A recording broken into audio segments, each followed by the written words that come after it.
Kia ora and good evening. Welcome to Central News for Tuesday, the 24th of June. I'm Hilary Entwistle. Hamilton community-focused events will be able to apply for a funding grant from the 1st of July from Hamilton City Council's Event Sponsorship Fund. Of the $50,000 up for grab to support the delivery of events within Hamilton, grants of up to $5,000 are available for events with a targeted attendance of 1,000 or more people. Hamilton City Council Social Development Manager Andy Mannering says the objective is to help with the creation and strengthening of innovative, low-cost and popular community events. In 2013, Council awarded 16 grants from this fund for sports tournaments, performances and cultural events and youth-focused activities. A general lack of interest and faith in politicians is being credited for younger generations failing to vote, something Bay of Plenty Polytechnic staff and students are working at turning around. Voter turnouts have fallen dramatically in New Zealand during the last 3 decades, from 85% in 1981 to 69% in 2011, according to the Electoral Commission. Of 437,000 people recorded in the 18 to 24-year-old demographic, only 69.5%, or 304,303 people, are enrolled to vote as of February 2014. This compares to the 97.24% for those aged 50 to 54 and 98.26% for 60 to 64-year-olds.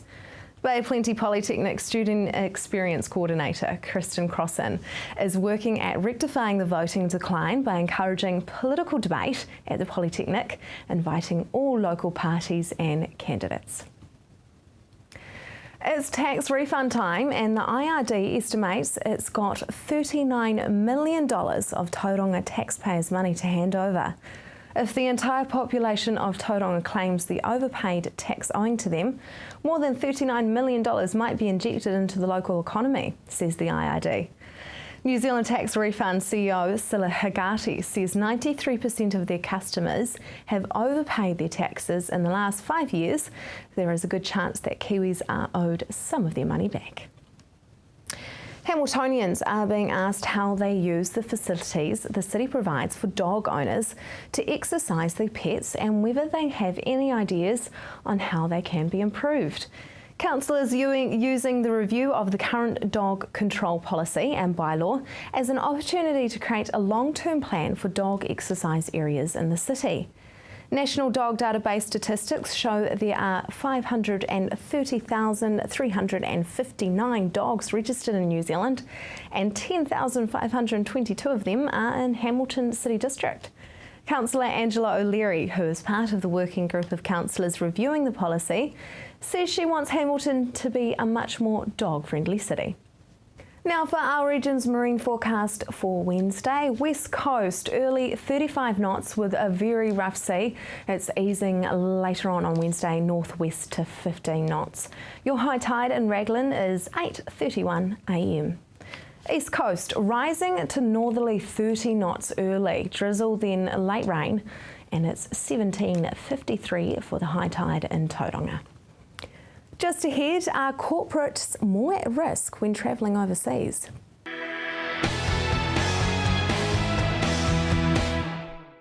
Welcome to Central News.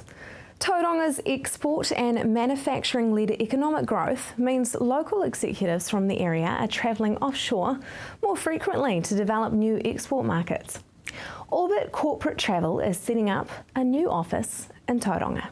Well, firstly, Paul, why do you think there's a need for a business like this in Tauranga? With New Zealand businesses, we sit geographically at the bottom of the world, so in order to develop new markets, retain distribution chains and relationships, New Zealand businesses must travel. And there is a real opportunity for Orbit in this marketplace to support local businesses do that better. What are some of the potentially dangerous places that business people can potentially travel to? I think there's a misconception out there that New Zealand businesses are quite traditional and we only focus on traditional markets. from our side of things, we see Kiwis very innovatively looking at new markets that are outside of your traditional markets, such as Europe or the US or Australia. So we see people going into Afghanistan, Iraq, Iran, Middle East, Turkey, Eastern Europe, Russia, South America. So whilst there is some real hotspots within each of those countries, and they're well identified, and we work with the travellers to minimise the risk, I think as a general rule of thumb, where there is unrest, there is risk. And how do you go about making that travel for them as safe as possible? I think it's in the planning and the preparation and understanding where that traveller is travelling to, what his profile is of whether they're an experienced traveller or quite new to that particular role. Gender comes into it, so a single lady travelling by herself also has some pretty dramatic implications. And then, of course, where they're travelling to. Does that country or region have cultural issues that we need to be aware of? So outside of visas and so on.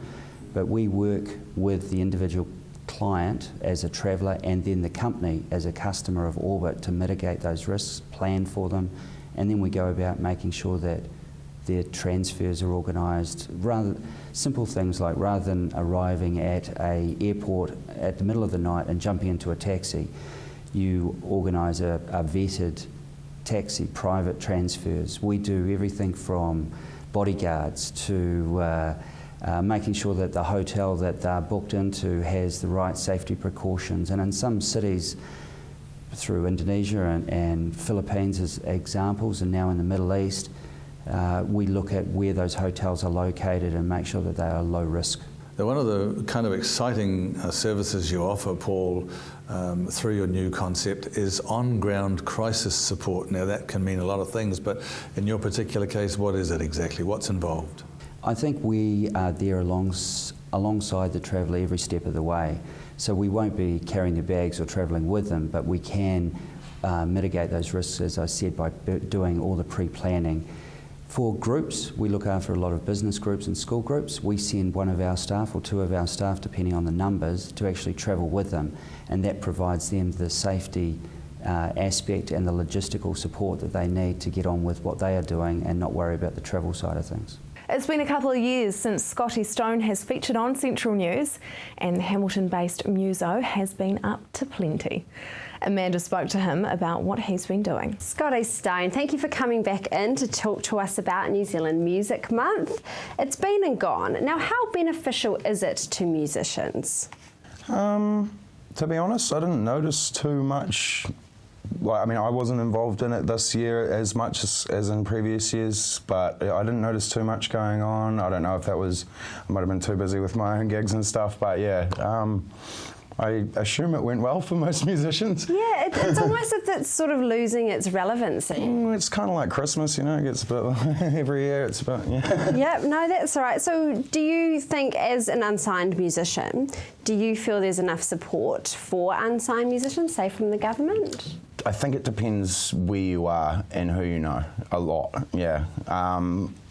In little old Hamilton, not so much. Maybe in Auckland and Wellington, it's probably huge support, you know, as far as like having access to the right people that are going to get you through those doors, because that's what it's about in this industry, knowing the right people. Exactly, I know all about that. So would you consider a move to Auckland or Wellington? I would love to. I have a couple of family commitments in Hamilton that I need to stick to, but I mean, there's no qualms with commuting here and there. Yeah. I already do travel quite a bit for work anyway, so yeah. Okay, that's really good.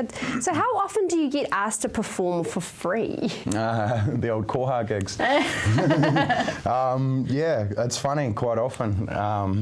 Do they feel like they're doing you a favour? Yeah, like, hey, yeah. We'll give you some exposure. Exposure's the big word that gets used. That's a good one, yeah. So what do you say back to them?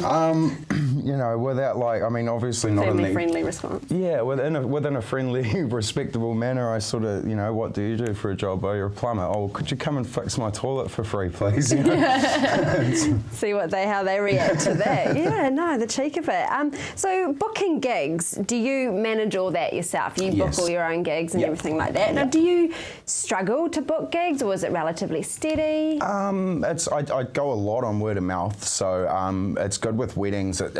As far as my wedding booking goes, it's every new one I get, it's you played at this person's wedding a few months ago, I'd like you at mine, because they were at that wedding kind of thing. So it's very much word of mouth, yeah. And a little bit of cold calling, new bars. Winter's coming, so got to search the out of town areas for gigs. Yeah. So where do you like to focus on? Like, do you go sort of in the rural communities like Morrinsville, Matamata? Yeah, for sure. Like the whole Matamata Piako, down King Country and that sort of thing. Just started gigging a little bit in Auckland as well, which is fun. Yeah.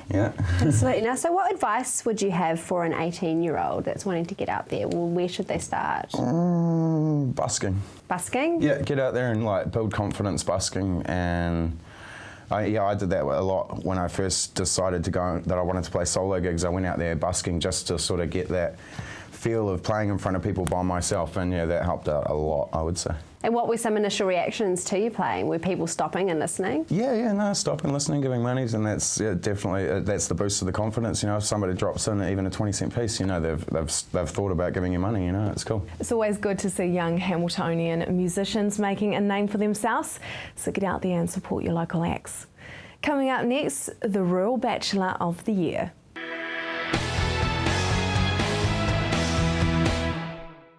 Welcome back.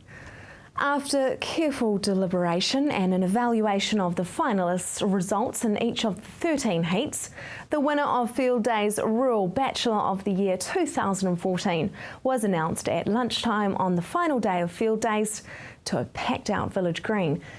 Jeff Peake was the lucky and deserving bachelor to win this year's title, and the Morrinsville local walked away with the rewarding prize pack coveted by farmers everywhere. He spoke with Anne-Marie recently. Jeff Peake, congratulations on your win, Rural Bachelor of the Year 2014 at the Field Days. It must have been a full-on week. Oh, it was an absolute crazy week. We got flown away the Sunday evening, to Auckland to get ready for our amazing race, and yeah, that was a little daunting in itself, meeting up with 7 other fellas and an Aussie. And then a few beers between the boys and dinner, and come Monday, she was all go. We were chucked in a camper van and in the limelight straight away. So. Were you all sharing a couple of camper vans? Did you have one each? How did it work? Yep. So we had 4 camper vans. We got partnered up with one other guy because there was 4 local lads. They separated us all out, so we didn't have any form of head start or local knowledge. So that was quite cool. Meant you got to know someone from a different region, different pieces. So 4 camper vans, and they were all painted up with our faces and names all across the back of them. So that was an interesting experience pulling up to see that all sitting in the Kia camper van yard. You had different events to compete in over the week, didn't you? Yep. Tell me about those. Well, initially the first one was the Amazing Race, and that sent us all throughout the North Island, from Auckland up around the Coromandel Peninsula and down to Rotorua, and that was target shooting, riding a horse, running up Mount Maunganui in the rain and wind, and bits and pieces. So that was great fun. And then come Wednesday, the real events kicked off. I can never remember them all. We started off with speed fencing, speed dating. An interview with Central News. Oh, exactly. The first morning was absolutely ridiculous. We went from interview to interview to photo shoot to photo shoot to interview, and it was absolute madness, and the boys were just blown away by it, I think. Have you formed good friendships with the guys? Yeah. No, we're a really tight-knit bunch of guys, by the end of it. I'll definitely be staying, in touch with Mike, who I stayed in the camper van with, as well as the other boys too, We all come from different walks of life or different backgrounds, and we gelled pretty well, I think, for a bunch of 8 guys brought in together, and we had 2 days to get to know each other, and then we're thrust in the limelight as a bunch of new mates sort of thing. It is billed as the Rural Bachelor, yes. And obviously you are bachelors, and obviously when the term bachelor is used, it's used with the premise maybe that you're looking for a lady. Has this journey taught you something about yourself and perhaps defined more what you are looking for in a life partner? In terms of teaching things about myself, it's probably taught me that I can have confidence and can be confident enough to go up and talk to girls and stuff like that. You with the dairy industry, you're flat out on the farm, and when you decide you want to go and have a break, you normally go with the boys and you're just having a lair up, and everything goes out the window. But this week we were thrust into the limelight, and we were held back on the beverages when we went out to the town. So we went out and we socialised, and we really got essentially pushed into it. But it was one of the best things that could have happened, because not just myself, but watching the other boys throughout the week, everyone just slowly came out of their shells, and really built the confidence and those sorts of things. Because you're from Morrinsville, there's no shortage of Morrinsville girls. You know, you're talking to one at the moment. One would think that, you know, you're fairly active, you play for the Thames Valley Swamp Foxes. One would think that you would have a girlfriend or even be married, but I guess you've been full on with your career. Yeah, I went through a few life changes a few years ago when I've changed careers and you know, really taken a different direction in life, and through that things changed for me, and essentially that's what I've done for the last 12 months is just lock in my career and, you know, really knuckle down. And you know, the girls aren't very forgiving on the farm. They require a lot of my attention, but hopefully moving forward into the next 12 months and the rest of my career, it'll ease up and I'll know where I'm going and I can tell the girls what to do instead of them telling me what to do. There'll be more of a work-life balance? Yes, definitely. This year, like I say, last year was a massive season in terms of growing and learning, but yeah, that's all under the belt now, so I'm looking forward to this season and putting everything I learnt last year into practice and going forward and hopefully having a bit more of that life balance. So, is it safe to assume that you've been inundated with requests for dates, Facebook messages, texts? Is it gone crazy? It's been fairly overwhelming, really. The messages that come through. Oh, this is my friend. This is a photo of her. She's really nice. Or some of those sound a bit dodgy. Yeah. There's a few of them. You sort of start shortlisting and weeding them out right from where to go. And then there's obviously you collect a few numbers during the week of the girls we met at field days and out and about and bits and pieces. So no one special person that's caught your eye? Oh, there's a couple that I could probably put through the shortlist straight away, but yeah, I'm not going to commit to anything yet, just to see what turns up and what comes about. And yeah, I'm getting on a bit now. I'm 31 in 12 days. So get that walking frame out. Yeah, tell me about it. So yeah, I'm not looking for one night stands at the moment. I'm looking for someone that's potentially going to be my partner in crime, I suppose. Oh, I'm trying to rack my brain, think of somebody I know now. Who can we hook you up with? Tell me about the prizes you won. Obviously, the fantastic... The Golden Gumboot. Golden Gumboot. This is fantastic. Poor thing's not looking quite so golden around the edges at the moment, so we might have to look at getting that touched up once we've once the novelty's worn off it. What else did you win? Prizes-wise, so just being chosen as a finalist, we got all the Swan Dry gear, so we got decked out and closed by Swan Dry. Scalar Up hooked us up with gumboots and work boots. One of our events was at Barker's dressing a mannequin, and they supplied us with $600 worth of clothing, a blazer and a pair of shoes, which, yeah, they're flash. They're really good, so I'll save them for a special occasion. Don't wear them on. Don't wear them down the race. They won't be going down the farm. You got a quad bike? Yes, so yeah, and then just for winning, the competition, a Suzuki King Quad 750. So that's retails at a fairly high value, and also got another $2,000 worth of vouchers for Swan Dry, $2,000 worth of vouchers for Still, and $1,000 for Scalar Up. So. For more details on the Rural Bachelor competition, go to fielddays.co.nz. Coming up after the break, go global with avocados.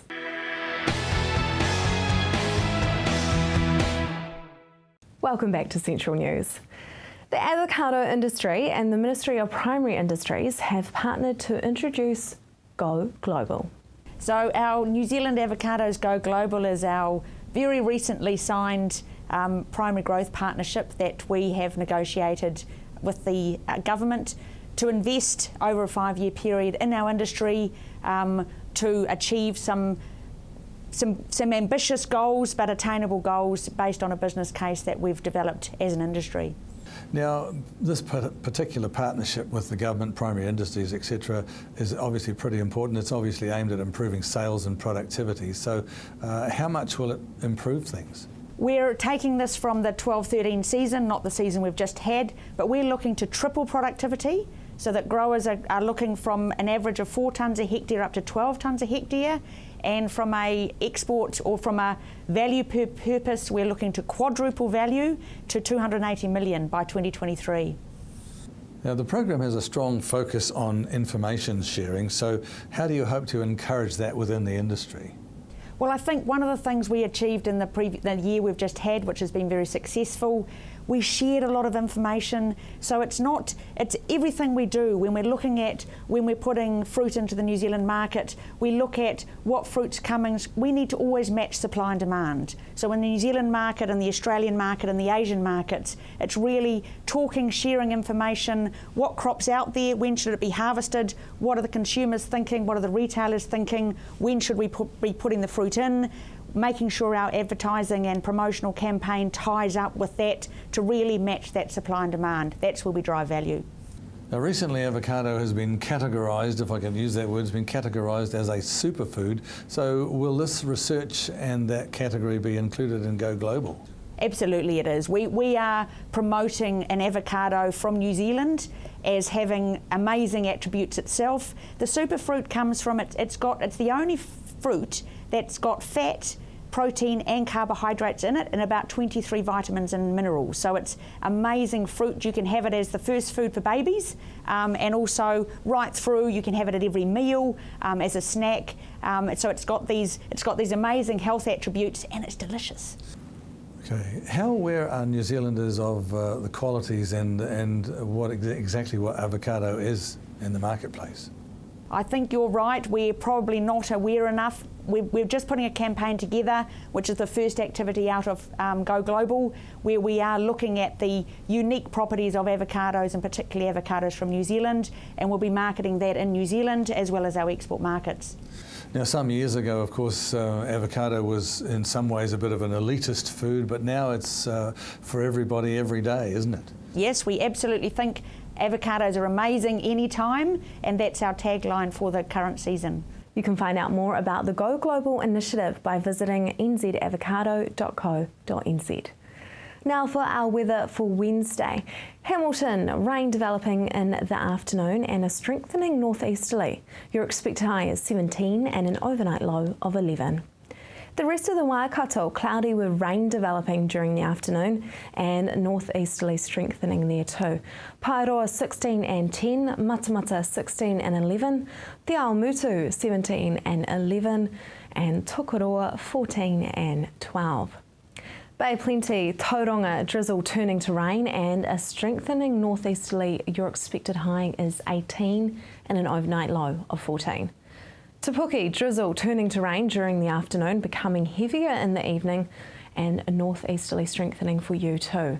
Your expected high is 16 and an overnight low of 14. That is Central News for today. Like us on Facebook or email us news@tvcentral.co.nz if something is going on in your community and you think it needs to be addressed. Join us again tomorrow night for more stories from the Waikato and the Bay Plenty. I'm Hilary Entwistle. I hope you have a lovely evening.